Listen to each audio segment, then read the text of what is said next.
This is the moment they told you would never come. For years, Canada was the quiet neighbor, the polite partner, the country that smiled through every insult, absorbed every tariff, and took every threat with a diplomatic nod. But this morning, Saturday, March 7th, 2026, Canada stopped smiling. Breaking news out of Ottawa has sent shockwaves through the White House, through Wall Street, and through every strategic planning office in Washington, D.C. Prime Minister Mark Carney has just invoked what insiders are calling an emergency economic protocol, a sweeping, coordinated series of actions that amount to the most aggressive assertion of Canadian sovereignty in modern history. This is not a press release. This is not a symbolic gesture. This is an economic declaration of independence. As we speak, the Canadian government is executing a multi-front strategy that the Trump administration did not see coming. We are talking about a $6.6 billion defense industrial strategy designed to sever Canada's military dependency on American weapons manufacturers.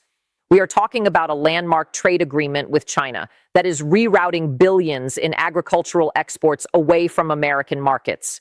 We are talking about a direct challenge to the USMCA, timed to coincide with the July review, that could collapse the entire trilateral trade architecture of North America.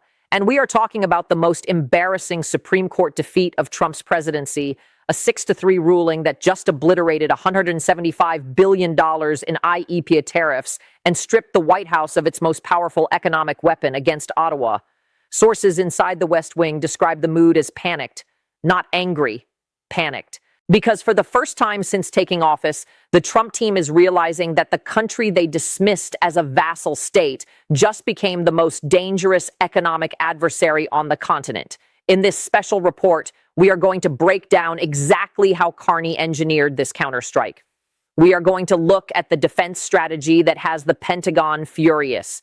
We are going to explain why the China deal changes everything. And we are going to answer the question nobody in Washington wants to ask out loud. Did America just lose Canada? Buckle up. The map of North America is being redrawn in real time. To understand why Ottawa is moving with this kind of speed and aggression, you have to understand what happened on February 20th, 2026.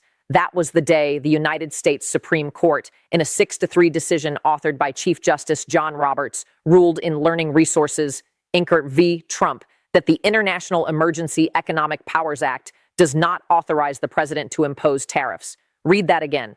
The Supreme Court ruled that every single tariff Trump imposed under IEEPA, the fentanyl tariffs on Canada, Mexico, and China, the Liberation Day reciprocal tariffs on the rest of the world, all of it was illegal, unconstitutional, void. The decision cited Article 1 of the Constitution, the power to tax, the power to impose duties that belongs to Congress, not the president. Roberts wrote that two words in a 1977 statute, regulate and importation, separated by 16 others, cannot bear the weight of an unlimited presidential tariff power. Justices Gorsuch and Barrett, Trump's own appointees, joined the majority. Only Thomas, Alito, and Kavanaugh dissented. The financial implications are staggering. Penn Wharton estimates that approximately $175 billion in IEEPA tariffs have been collected since February 2025. Those tariffs represented over half of total U.S. customs revenue, and now over 2,000 companies have filed lawsuits demanding refunds. The Court of International Trade ruled on March 4th that all companies that paid those tariffs, including interest, are entitled to full reimbursement. Trump tried to replace them immediately. Within hours of the ruling, he signed an executive order imposing a 10% global tariff under Section 122 of the Trade Act of 1974. The next day, he raised it to 15%, the maximum allowed under that statute. But here is the catch. Section 122 is a temporary measure. It expires in 150 days. It requires a genuine balance of payments crisis, which multiple economists say does not exist. And 23 states have already filed a lawsuit challenging it. The weapon that Trump used to bully Canada, to bully Europe, to bully the entire global trading system just got taken away by his own Supreme Court, and Mark Carney saw the opening. And here is where it really gets serious, because Carney did not just react to the Supreme Court ruling. He had been preparing for this moment for months. Go back to January 16th, 2026. That is the day Carney landed in Beijing, the first Canadian Prime Minister to visit China since 2017. He met with President Xi Jinping, he met with Premier Li Qiang, and he walked out with a deal that made Washington's blood run cold. The agreement allows up to 49,000 Chinese electric vehicles into Canada annually at a tariff rate of just 6.1%. That is down from the 100% tariff that Justin Trudeau had imposed in 2024, mirroring American policy. Carney reversed it. He broke with Washington deliberately. In exchange, China agreed to slash tariffs on Canadian canola seed from 85% to approximately 15% by March 1st. Chinese anti-discrimination tariffs on Canadian canola meal, lobsters, crabs, and peas were removed. Nearly $3 billion in export orders were unlocked for Canadian farmers and fish harvesters overnight. But the real signal was not the numbers. It was what Carney said at the press conference in Beijing's Temple of the Sun Park. When asked if China had become a more predictable partner than the United States, Carney paused and then said yes. China, he said, has been more predictable than the U.S. in recent months. You see results coming from that. Let that sink in. The Prime Minister of America's closest ally, the country that shares the longest undefended border on Earth, just told the world that Communist China is a more reliable partner than the United States of America. Trump was apoplectic. He posted on Truth Social that China is successfully and completely taking over the once great country of Canada. He threatened 100% tariffs on all Canadian imports. He called Carney governor, his favorite belittling term, a reference to his fantasy of making Canada the 51st state, but Carney did not flinch. He responded by saying Canada has no intention of pursuing a free trade agreement with China. What we have done, he said, is rectify some issues that developed in the last couple of years. It is entirely consistent with CUSMA. Translation, we followed the rules, you broke them. Take it up with your own Supreme Court. Don't go anywhere. The most explosive part is coming next, because the China deal was just the opening move. On February 17th, 2026, Carney unveiled something that defense analysts are calling the most significant shift in Canadian military policy since NATO was founded, Canada's first ever defense industrial strategy. The document is titled Security, Sovereignty, and Prosperity. It is backed by $6.6 billion over 5 years, carved out of an $81.8 billion defense reinvestment plan from last year's budget. And its central message is devastating for Washington. Canada cannot afford to outsource its national defense. That is a direct quote from the strategy document. The framework is called Build, Partner, Buy. Canada will build domestically first. It will partner with trusted allies second, and it will buy from abroad only when no other option exists. The target is to award 70% of all federal defense contracts to Canadian firms within a decade. Currently, that number sits at 43%. Carney has repeatedly pointed out that 75 cents of every dollar Canada spends on defense capital goes to American suppliers. He wants to cut that in half and eventually to a quarter.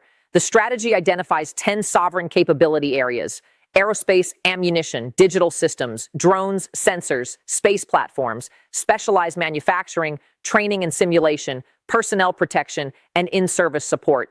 Each of these represents an industrial sector where Canada intends to become self-sufficient. Here is what nobody's talking about. The F-35, the $27 billion purchase of American stealth fighters that has been the crown jewel of U.S.-Canada defense cooperation. The Carney government has been reviewing it for a year, and the strategy document strongly hints that Canada may switch to the Saab Gripen E, a Swedish fighter jet that can be manufactured on Canadian soil. Imagine the symbolism. Canada rejecting America's most advanced fighter aircraft in favor of a European alternative that creates Canadian jobs. The Pentagon would view this as a betrayal. The defense lobby in Washington would go nuclear, and the message to every other allied nation would be unmistakable. You do not have to buy American anymore. The strategy also creates a new defense investment agency, establishes a $4 billion defense platform at the Business Development Bank of Canada, and launches a drone innovation hub with $105 million in funding. It promises 125,000 new high-paying jobs over the next decade and a 50% increase in defense exports. It proposes raising equipment serviceability rates to 75% for the Navy, 80% for the Army, and 85% for the Air Force. These are not aspirational numbers. These are benchmarked targets with allocated funding. David Perry, president of the Canadian Global Affairs Institute, called it ambitious, but cautioned that change would take years, not months. But the direction is clear. Canada is building an industrial base designed to function without American cooperation. And that is the part that has Trump's team in a genuine state of panic. And here is where the constitutional implications become terrifying for Washington. Because Carney is not acting alone. He is building a coalition. At Davos in late January, Carney delivered a speech that defense analysts are comparing to Churchill's Iron Curtain address. Without naming Trump or the United States, he warned that the rules-based international order was a fiction that is fading, replaced by an era of great power rivalry where might makes right. He said, middle powers must act together because if we are not at the table, we are on the menu. He called the current global situation a rupture, not a transition. That word choice matters. A transition implies continuity. A rupture implies a break. A clean, irreversible break with the old order. And countries are listening. Carney has reached out to the European Union, Britain, Japan, South Korea, India, and now China. He visited Mexico, meeting President Claudia Sheinbaum, and invited her to the G7 summit he hosted in Kananaskis. This is the most sustained diplomatic outreach by a Canadian Prime Minister in decades, arguably since Brian Mulroney. He is constructing a network of middle powers designed to operate independently of American economic coercion, and it is working. The Canada-China deal has reportedly inspired other governments to reinvigorate their ties with Beijing. South Korea's president and the UK Prime Minister have either already met with Xi or are planning visits. The coalition is forming. Now let us talk about what this means for the USMCA, because this is the ticking time bomb that nobody in Washington wants to discuss. The United States-Mexico-Canada agreement, the trade deal that replaced NAFTA, is approaching its sixth-year review in July 2026. Under normal circumstances, this would be a routine process. But these are not normal circumstances. The Supreme Court just invalidated the tariff regime that was supposed to give the United States leverage in these negotiations. Canada just signed a trade deal with China that demonstrates it has alternatives. Carney's defense strategy signals that military dependence, traditionally America's strongest card, is being systematically dismantled. And the House of Representatives already voted 219 to 211 in February to repeal the tariffs on Canadian goods, with a small number of Republicans breaking ranks. The political coalition supporting aggressive trade action against Canada is fracturing. Here is the brutal math for the Trump administration. Canada is America's second largest trading partner. 70% of Canadian exports go to the United States.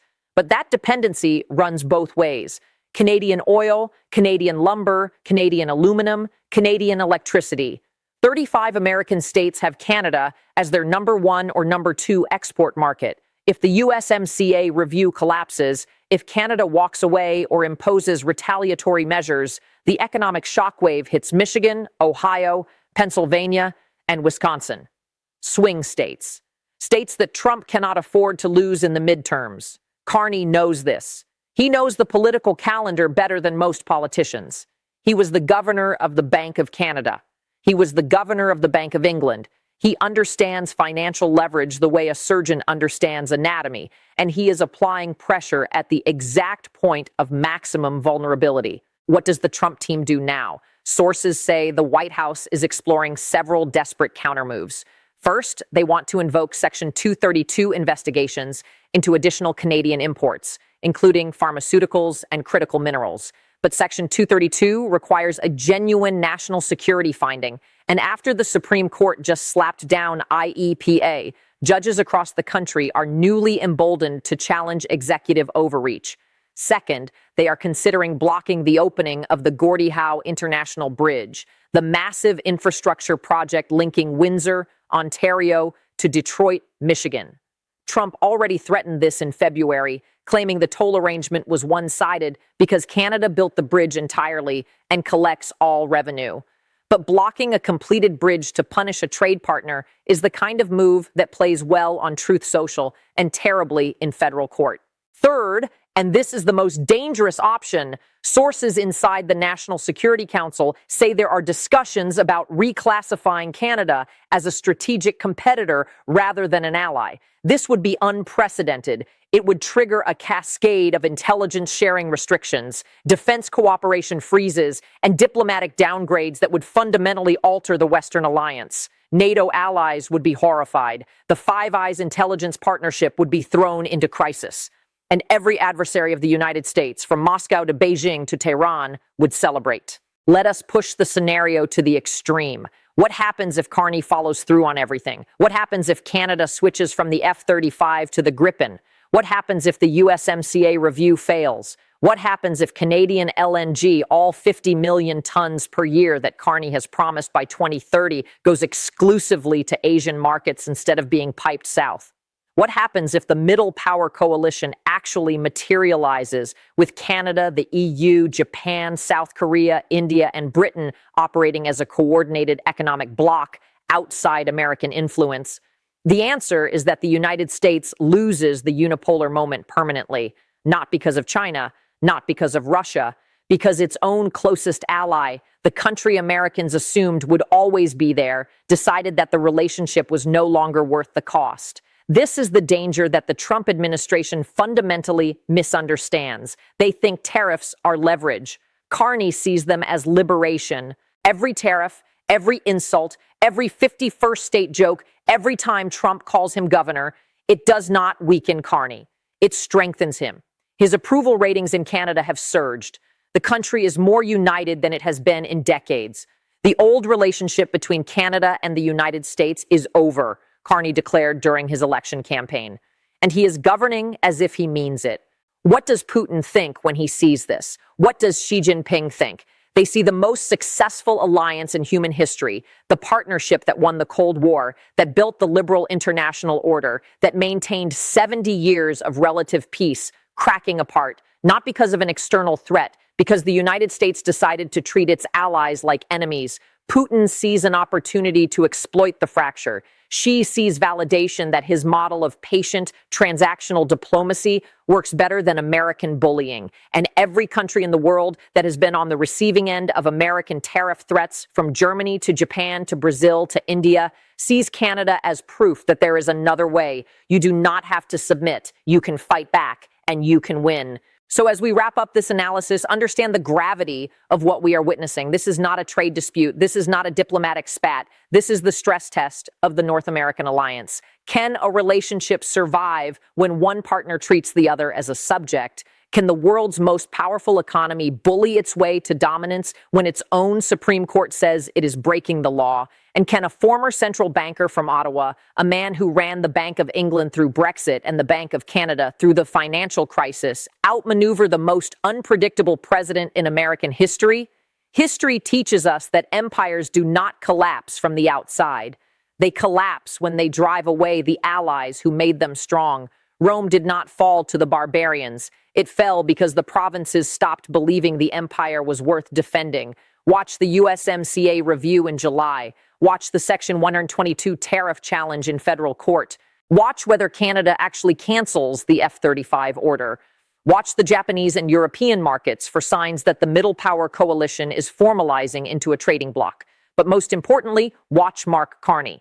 Because the former banker who was supposed to be a caretaker prime minister has become the most consequential leader in the Western Hemisphere. And the White House, distracted by lawsuits, bleeding tariff revenue, and hemorrhaging allies, is only now beginning to understand what it has lost. The border is still undefended, but the relationship is not. Canada has drawn a line, and this time they are not smiling. Subscribe. Stay tuned. The history of North America is being rewritten, and it is happening faster than anyone in Washington imagined. Let us get technical about why the Section 122 replacement tariffs are legally doomed, because this is the specific mechanism that will unravel Trump's entire post-IEEPA trade strategy. Section 122 of the Trade Act of 1974 authorizes the president to impose temporary tariffs of up to 15% for a maximum of 150 days to address balance of payments emergencies. The key word is emergency. The statute was designed for a very specific scenario, when the United States is running a balance of payments deficit so severe that it threatens the stability of the dollar. Multiple economists, including Ilya Somin, one of the lawyers who won the IEEPA case, and Andrew McCarthy, a conservative legal commentator, argue that the conditions required by Section 122 simply do not exist. The United States runs a trade deficit in goods, yes, but it runs a surplus in services. When you account for both, the balance of payments picture is far more nuanced than the administration claims. Moreover, Section 122 was written when the United States was still on the gold standard. The entire framework assumes a monetary system that has not existed since 1971. 23 states have already filed suit.